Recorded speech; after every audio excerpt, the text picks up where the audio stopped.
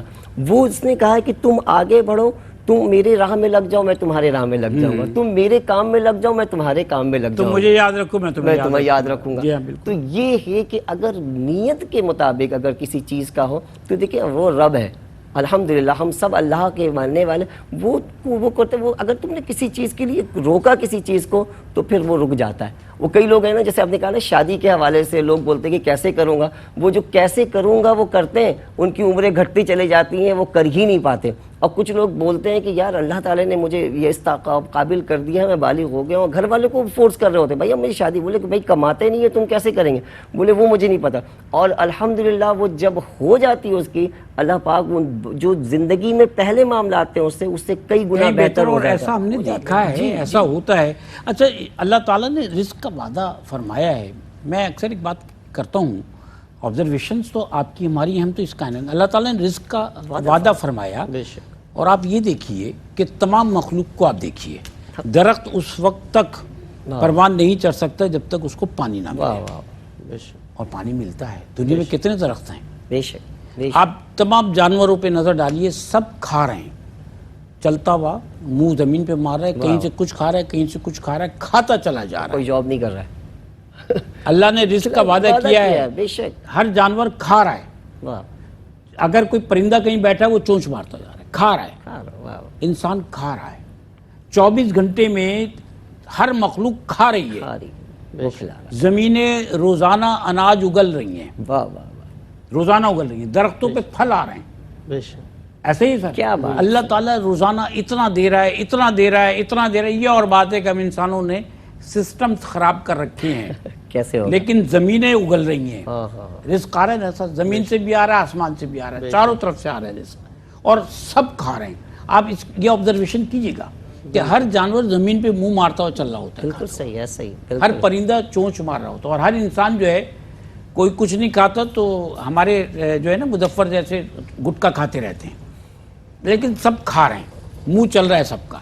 اب بات کیا ہے کہ ایک بات کی جاتی ہے کہ اللہ تعالیٰ نے ایک وعدہ کیا ہے اور ایک جو ہے وہ ذمہ داری دی ہے۔ اللہ تعالیٰ نے رزق کا وعدہ کیا ہے اور آخرت سنوارنے کی ذمہ داری، کیا بات، اس کی کاہے فکر کرو۔ تو میں نے، آپ نے بھی پڑھا ہوگا جملہ کہ جو وعدہ کیا ہے لوگ اس کی فکر کرتے ہیں، اور جو فکر کرنے کو کہا ہے بالکل جو اس پہ جو ہے وہ لوگ نہیں کرتے۔ تو اب مجھے یہ بتائیے کہ اس نسبت سے آپ کیا فرمائیں گے کہ اللہ تعالیٰ نے کہا ہے کہ آخرت کی فکر کرو، لوگ جو ہے اس کی فکر نہیں کرتے، رزق کا وعدہ کر لیا ہے اس کی فکر کرتے ہیں۔ ارشاد فرمائیے سر۔ دیکھیے ہمارے ہاں ایک سوچ تو یہ بھی ہے کہ ہم ان معاملات میں خاص طور پر بہت زیادہ سوچتے ہیں، اور ان معاملات میں ہی بعض اوقات جو ہے ایک تصور ایسا بنا دیا جاتا ہے، کچھ لوگوں کی طرف سے ایسی رائے آنا شروع ہو جاتی ہے کہ ان چیزوں میں اتنا پیسہ کیوں خرچ ہوتا ہے۔ خاص طور پر یہ جو فرائض ہیں، چاہے وہ حج کا معاملہ ہو، قربانی کا معاملہ ہو، یا دیگر معاملات ہو، لوگوں کو کھانا وغیرہ کھلانے کے معاملات ہو، دیگر اس میں کہ اتنا مال جو ہے وہ اس میں کیوں خرچ ہو رہا ہے۔ ایک نیگیٹیوٹی سوسائٹی میں کچھ لوگوں نے پھیلانے کی کوشش کی ہے، اور اس کے حوالے سے میں نے تو بڑی بات کی، بہت میں بات کرتا ہوں کہ کبھی بھی ایک نیکی کا متبادل دوسری نیکی نہیں ہو سکتی۔ یہ تھوڑی ہے کہ آپ وضو نہ کرو نماز پڑھ لو، اور نماز پڑھنے کی ضرورت ہے وضو کر لیا نا، یا پھر آپ جو ہے وہ روزہ نہ رکھو نماز پڑھ لی نا۔ ارے بھائی ایک نیکی کا متبادل دوسری نوکری روکنا نہیں ہوتی، جو انسان کر سکتا ہے وہ نیکی کرتا چلا جائے۔ یہ تھوڑی کہ بوڑھے آدمی کو نہیں اٹھانا ہے، جوان کا ہاتھ پکڑ کے چلنا ہے، یہ کیا بات ہو گئی؟ اچھا اس میں ہم اپنی ذات کے اعتبار سے نہیں دیکھتے، آپ دیکھیں انسان جو ہے، یہ لوگ جو اس طرح کی باتیں کرتے ہیں وہ اپنے استعمال کی چیزوں میں ہزاروں لاکھوں روپے خرچ کر رہے ہوں گے، وہاں پر یہ سوچ نہیں آتی، اور وہی لوگ فرائض کی پابندی کے لیے سوچ ان کے ذہن میں آ رہے ہیں۔ گیلانی صاحب بات کہیں اور چلی گئی، وہ سوال اپنی جگہ موجود ہے، میں آپ سے عرض کروں جو میری آبزرویشن ہے وہ یہ ہے کہ ہمارے یہاں شادی بیاہ کی رسوم ہوتی ہیں، اس میں کہا یہ جاتا ہے کہ ہم اپنی جو ہماری جو اقدار ہیں، مذہبی اقدار ہیں، ان کے مقابلے میں 80% ہم وہ رسوم ادا کر رہے ہوتے ہیں جو ہماری ہمارے دین مذہبی کا حصہ اقدار نہیں کے ہوتا۔ مطابق، بالکل۔ اور ان میں پیسہ بہت خرچ ہوتا ہے، بالکل پیسہ بے تحاشا خرچ ہوتا ہے، اس پہ کوئی کچھ نہیں کہتا۔ گھر میں جی ڈھولکی تو رکھ دو، مہندی ہو رہی ہے کہ پتہ نہیں کیا ہو رہی ہے، ڈھولکی تو رکھ دو، مہندی ہو رہی ہے گانا بجانا تو کر لو، فلانا۔ آپ نے ذرا کہا کہ یار ہم پہلے جو ہے نعت خوانی کریں گے، پہلے ہم قرآن خوانی کریں گے، کہتے ہیں یہ کہاں لکھا ہوا ہے؟ صحیح ہے، صحیح ہے۔ یہ کہاں لکھا ہوا ہے؟ اجتماعی طور پہ بیٹھ کے قرآن پاک کہتے ہیں کہاں پڑھنا ہے؟ تو یہ تراویح کیا ہے؟ چلیں اس کو بھی چھوڑیے، قرآن نماز جب ہوتی ہے تو امام اجتماعی طور پہ کیا پڑھ رہا ہوتا ہے؟ بالکل قرآن پاک کی قرآن تلاوت بھی ہوتی ہے، تلاوت اس کے ہو رہی اندر۔ ہوتی ہے، اور قرآن پاک پڑھنے میں قباحت کیا ہے؟ سب مل کے اگر بیٹھ کے پڑھیں تو بالکل قباحت کیا ہے؟ برکت ہی برکت ہے، اسے کسی بھی طریقے کیا قباحت ہے نا؟ بلکہ مل کر بیٹھ کر قرآن حکیم کی تعلیمات کو ڈسکس کرنا، پڑھ لینا، یہ تو زیادہ بہتر کام ہے نا اپنے کی۔ اور چلیں سب کو بھی چھوڑ دیجئے، ایک وقت برائیوں سے بچ کر تو گزر گیا آپ کا، بے شک ایک اچھے ماحول میں آپ نے بیٹھ کے ایک اچھا کام تو کر لیا۔ تو ہمارے یہاں جہاں آپ ایسا کوئی کام کرنے جاتے ہیں نا، تو لوگ جو ہیں وہ وہاں فوراً یہ سوال کرتے ہیں کہاں لکھا ہوا ہے؟ تو ان سے پوچھیں، اس کی دلیل کہاں ہے؟ ان تو سے میں نے جی بالکل ہاں ان سے یہ پوچھیں کہ یار یہ جو ڈھولکی تم بجا رہے ہو یہ کہاں لکھا ہوا ہے؟ یہ جو تم پیسے لٹا رہے ہو یہ کہاں لکھا ہوا ہے؟ واہ واہ، تو بہت کچھ ہوتا ہے۔ تو اسی طرح سر آپ میرے سوال کے جواب دیجیے آپ، جو میں نے کیا تھا۔ اچھا، جو آپ کا بھی یہ سوال ہے نا اسی سے متعلق کہ ان معاملات میں جو یہ رقم خرچ کرنا، یہ پیسہ خرچ کرنا، اس میں بندہ اگر یہ سوچے کہ اس میں جو ہے میرا مال خرچ ہو جائے گا تو یہ میرے لیے کوئی مفلسی کا باعث بنے گا، ایسا ہرگز نہیں ہوتا۔ انسان کو حکم دیا گیا کہ اطیعوا اللہ واطیعوا الرسول، ہاں ہماری زندگی کا مقصد یہی ہے، اللہ تبارک و تعالیٰ کی اطاعت، اس کے رسول کی اطاعت ہے۔ آپ دیکھیے صحابہ کرام نے بھی تو اپنا جو یہ جذبہ ایثار، حضرت عثمان غنی رضی اللہ تعالیٰ عنہ کا آپ دیکھیں، پہلے جو ہے وہ 100 اونٹ بما ساز و سامان کے پیش کیے، پھر 200 اونٹ، پھر 300 اونٹ، یعنی اپنا مال حضرت ابوبکر صدیق رضی اللہ تعالیٰ عنہ نے اپنے گھر کا سارا مال لا کر نبی کریم صلی اللہ علیہ گھر میں وسلم کس کو چھوڑ کے اللہ اور اس کے رسول کو چھوڑا۔ تو یعنی یہ سوچ کیا صحابہ کرام کو یہ نہیں معلوم تھا کہ ہم کس طرح زندگی گزاریں گے، ہمارے لیے مشکلات؟ وہ جانتے تھے کہ چونکہ نبی کریم صلی اللہ علیہ وسلم کا حکم ہے، اسی میں ہمارے لیے کامیابی ہے۔ اور انسان کو اپنا طرز عمل انہی صحابہ کرام اہل بیت اطہار کے طرز عمل پر رکھنا ہے۔ سیدنا بی بی فاطمہ الزہرا رضی اللہ تعالی عنہ، آپ دیکھیے ان کا جو ایک مشہور واقعہ بار بار ہم ان کو سنتے ہیں، پڑھتے ہیں، بیان کرتے ہیں، تاکہ انسان اپنے اوپر یہ غور کرے کہ آپ دیکھیے منت مانی تھی کہ دونوں شہزادے جب صحت یاب ہو جائیں گے تو پھر جو ہے روزے رکھے جائیں گے، اور جب روزے رکھے جا رہے ہیں اور افطار کا وقت آتا ہے تو جو چند روٹیاں ہیں وہ بنائی ہیں تو کبھی کوئی قیدی آ رہا ہے، کبھی کوئی مفلس آ رہا ہے، لیکن وہ دی جا رہی ہے۔ یہ جذبہ، یہ ایثار، یہ دین اسلام ہمیں سکھا رہا ہے کہ کچھ نہیں ہے پاس، فقط وہی ہے، لیکن اللہ تبارک و تعالیٰ کی رضا کے لیے وہ بھی خرچ کر دیا۔ کیا بات ہے! تو اے بندے تیرے پاس تو اتنا کچھ موجود ہے اور پھر بھی تو مفلسی سے ڈر رہا ہے کہ میں یہ خرچ کروں گا عبادت کے لیے، میں یہ قربانی کا جانور اگر اس میں مال خرچ کر دیا تو میرا مال ختم ہو جائے جب گا۔ پیدا ہوئے تو کیا تھا تمہارے پاس؟ کچھ بھی نہیں تھا، تمہیں اللہ تعالیٰ دیتا چلا گیا۔ اور اللہ تعالیٰ دیکھیں یہ کوئی معیار نہیں ہے کہ ایک آدمی اتنا پڑھ لے تو اس کے پاس اتنا پیسہ ہوگا، بالکل یہ ایک آدمی نے نہیں پڑھا تو اس کے پاس اتنا پیسہ، یہاں پر کوئی معیار نہیں ہے۔ ایک آدمی بہت محنت کرے گا تو اس کے پاس اتنا پیسہ آ جائے گا، ایسا ہی یہ تو طے ہے نا۔ اگر ایسا معیار ہوا کرتا تو ہر آدمی پھر وہی کیا کرتا۔ صحیح، یہاں تو اللہ کی عطا ہے، انسان کی نیت ہے، وہ تو دیکھ کر انسان کی کوشش ہے، بالکل بالکل ایسے ہی نا سر؟ بالکل بالکل۔ اچھا مجھے آپ کچھ اور فرمانا چاہ رہے تھے؟ جی، اللہ تبارک و تعالیٰ اصل میں آزمائش بھی فرماتا ہے۔ بلا آپ یہ شبہ، دیکھیے، بلا بعض اوقات انسان محنت کر رہا ہوتا ہے، کوشش کر رہا ہوتا ہے، لیکن وہ دیکھتا ہے کہ میری مالی حالت بھی جو ہے وہ مستحکم نہیں ہو رہی۔ اس میں بھی انسان کو کبھی بھی دل برداشتہ نہیں ہونا چاہیے، مایوس نہیں ہونا چاہیے۔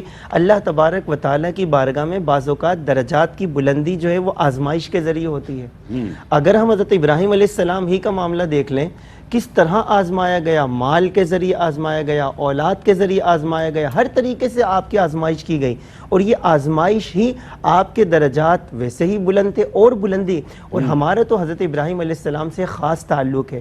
آپ دیکھیے یہودی تھے وہ بھی اپنا تعلق بیان کرتے تھے، عیسائی بھی بیان کرتے تھے، دیگر لوگ بھی، لیکن نبی کریم صلی اللہ تعالی وسلم نے خاص طور پر فرمایا کہ ہمارا حضرت ابراہیم علیہ السلام سے ایک خاص اور قربت کا تعلق ہے، اور اسی لیے ہر نماز میں آپ دیکھیے ہم جب درود پاک پڑھتے ہیں تو حضرت ابراہیم علیہ السلام کا خاص نام لے کر ان کے لیے رحمت نازل کرنے کی دعا کی جاتی ہے. ایک تعلق ہے ہمارا تو حضرت ابراہیم علیہ السلام کے ساتھ. تو یہ اللہ تبارک و تعالیٰ کے وہ قرب پانے والے وہ اللہ کے نبی ہیں جو خلیل اللہ کا جنہیں لقب ملا ہے. جب ان کی آزمائش کی گئی تو اے بندے اگر تیری بھی آزمائش ہو رہی ہے تو تیرے یہ درجات کی بلندی کا سبب بن رہا ہے. اس میں کبھی بھی مایوس نہیں ہونا چاہیے. اور آزمائش کے ذریعے انسان کو اگر آزمایا گیا, حضرت بلال حبشی رضی اللہ تعالیٰ عنہ ہمارے سامنے مثال ہے, آپ دیکھیے کس قدر آزمایا گیا. مکے کی تپتی ہوئی ریت پر آپ لٹایا گیا اور ان کا جو آقا تھا وہ کہتا تھا اے بلال چھوڑ دے اس رب کا نام لینا, لیکن حضرت بلال حبشی رضی اللہ تعالیٰ نے نہیں چھوڑا. اور مقام دیکھیے وہ منصب وہ مقام بھی لوگوں نے دیکھا, بڑے بڑے جید صحابہ کرام موجود تھے, لیکن نبی کریم صلی اللہ تعالیٰ نے فرمایا کہ بلال کہاں ہے آج. جب حضرت بلال حبشی رضی اللہ تعالیٰ عنہ کو بلایا گیا مکہ شریف کی بیت اللہ شریف کی چھت پر چڑھ کر فرمایا کہ آج بلال اذان دیں گے. کیا بات ہے. بڑے بڑے صحابہ کرام نیچے موجود ہیں, لیکن حضرت بلال حبشی رضی اللہ تعالیٰ عنہ مکے کی چھت پر بیت اللہ شریف کی چھت پر چڑھ کر اذان دے رہے ہیں. سبحان اللہ. یہ مقام یہ منصب ملتا ہے جب بندہ آزمائش میں پورا اترتا ہے. سبحان اللہ. تو یہ سارے آزمائش کے ذرائع ہوتے ہیں. انسان کو چاہیے کہ وہ دیکھے مال جا رہا ہے لیکن رب کے حکم پر جا رہا ہے. خوش دلی کے ساتھ قربانی کرے. فرمایا کہ جو اللہ تبارک و تعالیٰ کے لیے خوش دلی کے ساتھ قربانی کرتا ہے اس قربانی کا خون زمین پر گرنے سے پہلے اللہ تبارک و تعالیٰ اس بندے کے گناہوں کو معاف فرما دیتا ہے. وہ قربانی قبولیت کے درجے کو پہنچ جاتی ہے اور اس قربانی کے اس جانور کے ہر بال کے بدلے میں اللہ تبارک و تعالیٰ اس کو نیکیاں عطا فرماتا ہے اس شخص کو. جب اتنا ثواب مل رہا ہے کہ پل صراط اتنا باریک پل جو بال سے زیادہ باریک اور تلوار کی دھار سے زیادہ تیز, فرمایا کہ یہ جو جانور ہیں جو قربان کیے جاتے ہیں یہ پل صراط کی سواری یہ بنیں گے. تو انسان کو جب اتنا مقام تو دنیا میں بتا دیا گیا کہ یہ مال خرچ کرنا یہ کسی بھی اعتبار سے ضائع نہیں ہو رہا بلکہ بندے تیرے ہی لیے فائدے کا باعث ہے. کیا بات ہے. سبحان اللہ. ناظرین کرام, پیر بخش صاحب نے کراچی سے گائے کا ایک حصہ جو ہے وہ اپنی طرف سے جو ہے وہ اعلان کیا ہے. اللہ تعالیٰ پیر بخش صاحب کی جو قربانی ہے نیت ہے اس کو قبول فرمائے اور اللہ تعالیٰ جو ہے ان کے لیے بہتری کا سامان پیدا فرمائے. آمین ثم آمین. اچھا میں علامہ صاحب ایک اور بات آپ سے جاننا چاہ رہا ہوں. دیکھیں اللہ تعالیٰ جس کو چاہتا ہے اس کو نوازتا ہے. دنیا میں بہت سارے ایسے لوگ ہیں کہ جنہیں اللہ تعالیٰ نے بہت دیا ہے ماشاءاللہ سے, اور انہوں نے دنیا میں رہتے ہوئے بہت سارے نیکی کے کام بھی کیے. بعض ایسے کام جو کہ وہ جو ہے ایسے ہیں کہ جو جاری و ساری ہیں, صدقہ جاریہ جس کو ہم کہتے ہیں, ان کی دنیا میں رہتے ہوئے بھی اور دنیا سے جانے کے بعد بھی وہ جاری رہتے ہیں. ان سسٹمز بنا دیے ہیں. جب اللہ تعالیٰ نے بہت دیے تو سسٹم. اب دنیا میں دو طرح کے لوگ ہیں. کوئی شخص دنیا سے جاتا ہے, مال تو بہت سے لوگوں کے پاس ہے نا, مال بہت چھوڑ کے جاتا ہے, مال بہت چھوڑ کے جاتا ہے. کیونکہ ہمیں بتایا گیا کہ پوچھا جائے گا کہ بتاؤ جو مال کمایا کہاں سے کمایا اور اس کو خرچ کہاں کیا. ایک آدمی مال بہت کمایا ہے اس نے جو چھوڑ کے گیا ہے, اور ایک آدمی وہ ہے جس نے بہت مال کمایا چھوڑ کے بھی گیا اور بہت سارے صدقہ جاریہ کے جو ہیں وہ سلسلے بھی چھوڑ کے گیا. ان دونوں کی نسبت سے آپ کچھ فرمائیے مجھے. دیکھیں شاید مال کے حوالے سے یہ ہے کہ اللہ سبحانہ تعالیٰ رب تعالیٰ نوازتا ہے, بے شک نوازتا ہے اور بالکل اور نواز رہا ہے. تو اس کا جو تعلق ہے نا اس کی طرف دو چیزیں, ایک وہ ہے جو قانونی حیثیت ہے اور ایک وہ ہے جو روحانی حیثیت ہے. قانونی حیثیت میں یہ ہے کہ اگر اللہ تعالیٰ نے تمہیں رزق حلال عطا فرمایا اور بے حساب عطا, ظاہر سی بات ہے کہ جب تم اللہ کے لیے رزق کے حلال کے لیے تلاش میں نکلو گے تو اس میں اللہ پاک وسعت اور برکتیں عطا فرماتا ہے اور دیتا ہے, اور اسی کے مطابق وہ بندہ اس کو اپنی صاحب نصاب کے مطابق وہ زکوٰۃ کرنا, اللہ کی نیک راہ میں خرچ کرنا وہ بھی بڑھتا چلا جاتا ہے. تو اس کے مطابق اگر وہ قانونی طور پر پورا اتر کر وہ دنیا سے چلا جاتا ہے تو وہ وراثت جو ہے نا اس کے لیے وہ صدقہ جاریہ قیامت تک چلتا رہتا ہے. وہ وراثت. اچھا اس نے ویلفیئر پروجیکٹ شروع کیے ہوئے ہیں تو ہاں, تو یا نہیں کیے تو بھی نہیں کیے تو بھی دیکھیں دو چیزیں ہیں نا کہ ایک تو اس کی دولت اور ایک اس کی اولاد, یہ دونوں چیزیں اس کے لیے صدقہ جاریہ ہو رہا ہوتا ہے. جب وہ مال اگر اس نے ویلفیئر کے مطابق بھی کیا ہوا اور اگر اس کے علاوہ وہ مال چھوڑ دیتا اور اس مال کو اس کی اولاد صحیح جگہ خرچ کر رہی ہوتی ہے جانے کے بعد, اس کے مال کو جیسے ہوتا ہے کچھ لوگ ایسے ہوتے ہیں کہ وہ اپنی زندگی اپنے بچوں میں، اپنے گھر کو بنانے میں، اپنی چیزوں میں ان کو پتہ ہی نہیں ہوتا ہے کہ میرا مال کتنا ہے، وہ اپنی زندگی میں کما رہے ہوتے ہیں اور وہ دنیا سے چلے جاتے ہیں اچانک. اور کچھ لوگوں کی یہ خواہش ہوتی ہے یار ابھی جمع کرنا ہے مجھے، ابھی کمانا ہے، کمانے کے بعد پھر میں اب حج کروں گا، اب میں نیک کام کے لیے شروع کروں گا، اور اسی درمیان پہ وہ نہیں کر پاتے ہیں اور دنیا سے چلے جاتے ہیں. تو اس کا دو پہلو ہوتا ہے. ایک وہ کہ اگر اس مال کو صحیح جگہ خرچ کیا جا رہا ہے، اس مال کو اگر نیک کام میں خرچ کیا جا رہا ہے تو وہ اس کے لیے صدقہ جاریہ ہے، اور اگر نہیں کیا جا رہا ہے وہی مال اس کے لیے پھر عذاب کا سبب بن رہا ہے. اچھا یہاں تو آپ نے ایک نیت والی بات بھی کر لی نا کہ اس نے سوچا کہ میں جا کے کروں. اچھا اب میں آپ سے سر گیلانی صاحب آپ سے یہی سوال ہے، اس کو میں اپنی سمجھ کے لیے ایک اور طریقے سے پوچھ لیتا ہوں، اور وہ یہ ہے کہ ایک تو یہ کہ آپ نے قانونی بات کی نا، ہم اس کانسیپٹ کے تحت بات کرتے ہیں کہ اللہ کا قانون، آپ صلی اللہ علیہ وسلم کی شریعت جو ہے وہ کسی بھی دنیاوی قانون کے تابع نہیں ہوتی، اور ہم اپنی زندگی پہ اس کی اپلیکیشنز کر کے پھر یہ بات کرتے ہیں کہ ایک آدمی وہ ہے کہ جو مال ہے بہت اس کے پاس، چھوڑ کے گیا ہے، کوئی ویلفیئر پروجیکٹ اس نے شروع نہیں کیا. ایک آدمی وہ ہے کہ جو مال بہت چھوڑ کے گیا ہے لیکن اس کے ساتھ اس نے ویلفیئر پروجیکٹ بھی بہت شروع کیے. یا ایک نقطہ آ جاتا ہے اور وہ نقطہ یہ ہے وَمِمَّا رَزَقْنَاهُمْ يُنْفِقُونَ. بالکل. اس کے تناظر میں مجھے بتائیے. دیکھیے انسان کے پاس مال ہے، اسے سوچنا چاہیے کہ ہے کس کا. فرمایا وَمِمَّا رَزَقْنَاهُمْ يُنْفِقُونَ. یہ ایمان والوں کی صفت بتائی گئی کہ اے بندو جو اللہ تبارک و تعالیٰ کا قرب پانا چاہتے ہیں ان کی شان یہ ہے، رب فرماتے ہیں وَمِمَّا رَزَقْنَاهُمْ يُنْفِقُونَ، جو ہم نے ان کو مال دیا وہ اس میں سے خرچ کرتے ہیں. اچھا یہ جو ہے نا وَمِمَّا، آگے بڑھائیں. بالکل بالکل، یہ وَمِمَّا ذکر کرنے کا مقصد ہی یہ ہے کہ انسان یہ نہ سوچنا کہ میرا مال ہے، بلکہ رب فرماتے ہیں ہم نے دیا. اچھا رب کتنا کریم ہے، مال اسی کا، بندہ اسی کی راہ میں خرچ کرے، اس کا مال اس کی راہ میں خرچ کرے، اس کے بندوں پہ کرے، تو اجر و ثواب تو نہیں ہونا چاہیے. لیکن اس عمل کے ذریعے بندے کو فائدہ ایسا پہنچ رہا ہے کہ وہ متقین میں بھی شامل ہو رہا ہے، اللہ کے قرب پانے والے بندوں میں بھی شامل ہو رہا ہے، اور اس پر اس کو اجر بھی دیا جائے گا. اور پھر آپ نے جس تناظر میں بات کی کہ نبی کریم صلی اللہ علیہ وسلم کی جو ایک حدیث مبارکہ جس میں ہمیں یہ بھی پتہ چلتا ہے کہ انسان کا عمل جب وہ یہ سانس کی مالا جب ٹوٹتی ہے جسم سے، یہ تعلق جو ہے روح کا یہ ختم ہوتا ہے تو سارے عمل جو ہے وہ ختم ہو جاتے ہیں. بلا شبہ جب وہ قبر میں جائے گا تو سارے عمل منقطع ہو جائیں گے، لیکن فرمایا آئندہ کے تین لیے چیز، عمل منقطع ہو جائیں گے، آئندہ کے آئندہ کے لیے جو پچھلے ہیں وہ اس کا تو اسے اجر و ثواب ہو یا جو بھی ہو وہ اس کو ملے گا. لیکن فرمایا تین کام ایسے ہیں، تین عمل ایسے ہیں جن کا ثواب اسے قبر کے اندر بھی پہنچتا رہتا ہے. پہلا فرمایا علم نافع، کسی کو علم سکھایا، اس نے عمل کیا، اس نے آگے بتایا. یہ جو ایک سلسلہ چل رہا ہے، علم تو آپ کو پتا ہے ایسا ہے جو انسان کو جہالت کی تاریکیوں سے نکال کر کہاں تک پہنچا دیتا ہے. انسان کو جو عظمت فضیلت ملی علم کی بدولت ملی ہے. حضور نبی کریم صلی اللہ علیہ وسلم جو اپنے بارے میں بھی فرمایا کہ میں جو ہے معلم بنا کر بھیجا گیا ہوں. علم کی فضیلت میں تو آقا کریم صلی اللہ علیہ وسلم کی بے شمار اور سوسائٹی میں انسان بنائے. بالکل بالکل، بلڈنگیں بنانی نہیں سکھائیں، نہیں بالکل، گاڑیاں خریدنا اور کاروبار کرنا نہیں سکھایا، وہ سکھایا ایمانداری سکھائی. جی بالکل، انسان معلم بالکل انسان بنائے. تو علم نافع نفع بخش علم جو ہے یہ انسان جو ہے قبر میں چلا گیا، لیکن اس کے شاگرد، اس کی لکھی ہوئی کتابیں، اس کی وہ تحریریں جو لوگوں کو فائدہ دے رہی ہیں، وہ علم نافع جو ہے اس کا اجر و ثواب اس بندے کو قبر میں بھی ملتا رہے گا.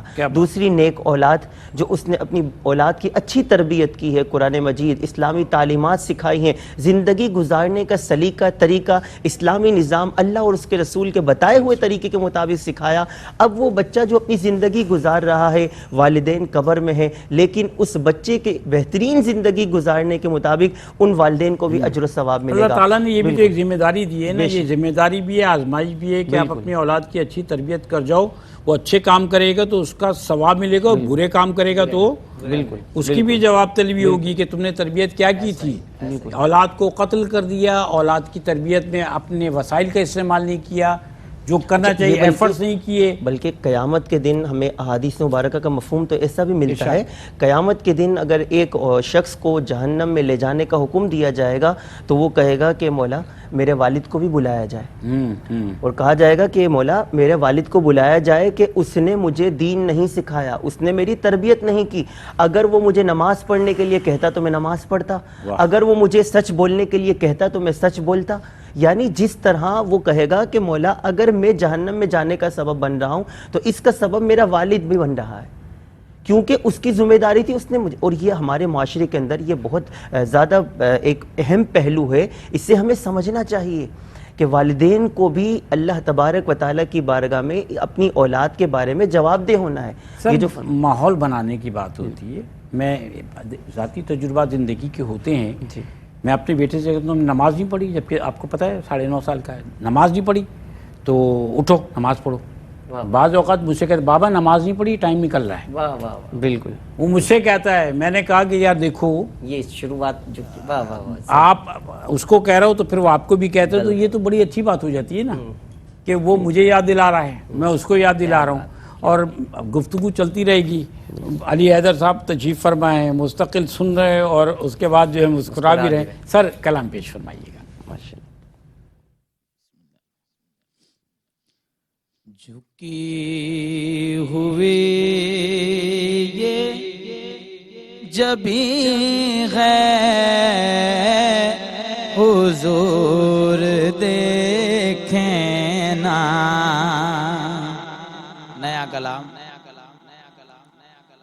جھکی ہوئی یہ جبیں ہے حضور دیکھنا،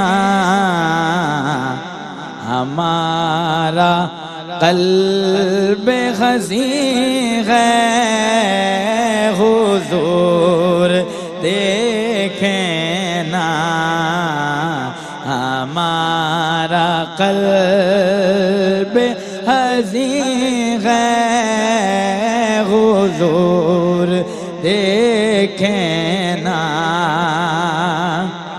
کسی کا کوئی تو ہوتا ہے اتنے لوگوں میں، کسی کا کوئی تو ہوتا ہے اتنے لوگوں میں، ہمارا کوئی نہیں ہے حضور دیکھنا، ہمارا کوئی نہیں ہے حضور دیکھنا. گر تم نہ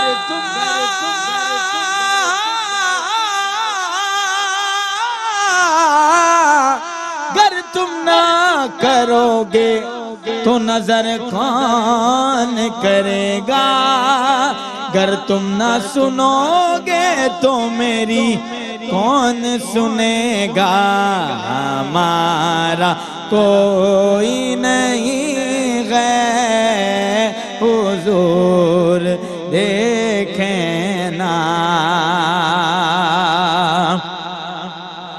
حضور کوئی نہیں آپ کے سوا میرا، حضور کوئی نہیں ہے آپ کے سوا میرا،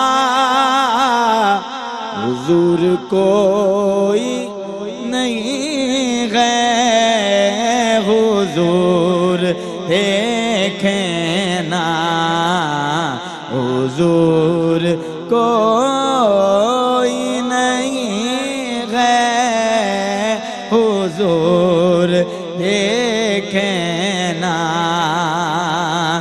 اے گنبد خضرا کے مکی میری مدد کر، یا پھر یہ بتا کون میرا تیرے سوا ہے، ہمارا کوئی نہیں ہے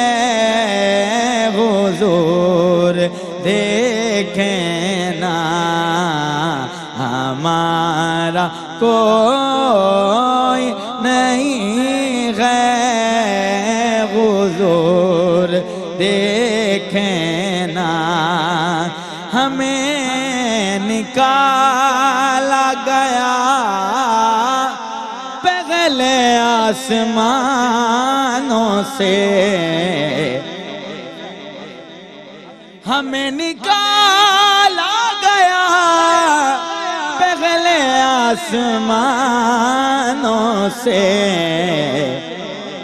وہ رب تنگ زمیں ہے حضور دیکھیں نا اور رب تنگ زمیں ہے حضور دیکھیں نا ایک بار اور طیبہ سے فلسطین میں ہمارا کوئی نہیں غیر حضور دیکھیں نا دل غزی کا فقط آپ کی نظر کے سوا آج نہیں غیر حضور دیکھیں نا ہمارا کوئی نہیں غیر حضور دیکھیں نا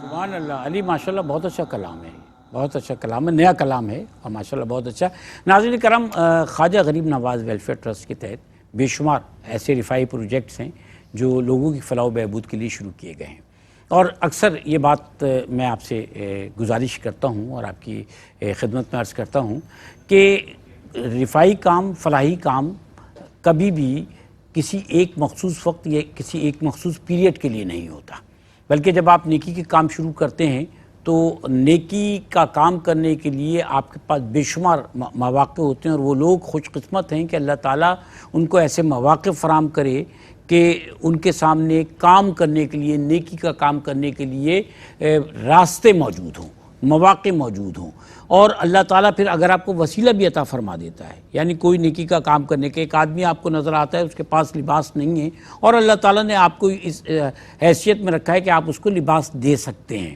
اور آپ اس کو لباس دے دیتے ہیں کوئی بھوکا ہے اور آپ کے سامنے آ جاتا ہے اور آپ کو اللہ تعالیٰ نے اتنا دیا ہے کہ آپ اس کو یا اس کی فیملی کو کھلا سکتے ہیں کھلانے والی اللہ کی ذات ہے آپ اس کی مدد کر سکتے ہیں تو اس کا مطلب یہ ہے کہ آپ کے پاس کسی کی مدد کرنے کا وسیلہ بھی موجود ہے اور اللہ تعالیٰ نے آپ کے سامنے اس طرح کے مواقع بھی رکھے ہیں تو خوش نصیب ہوتے ہیں وہ لوگ آپ اور ہم اگر یہ دیکھتے ہیں کہ ہمارے سامنے ایسے مواقع موجود ہیں اور اللہ تعالیٰ نے ہمیں صاحب استطاعت بنایا ہے تو ہمیں آگے بڑھ کر اپنے اللہ کے دیے ہوئے مال کو وہ مما رزقناہم ينفقون کے مصداق اس نیکی کو کر گزرنا چاہیے ایک وقفہ ہے حاضر ہوتے ہیں ہمارے ساتھ رہیے گا پیغام ہے یہ سب کے لیے قربانی ہے یہ رب کے لیے قربانی ہے یہ رب کے لیے قربانی ہے یہ رب کے لیے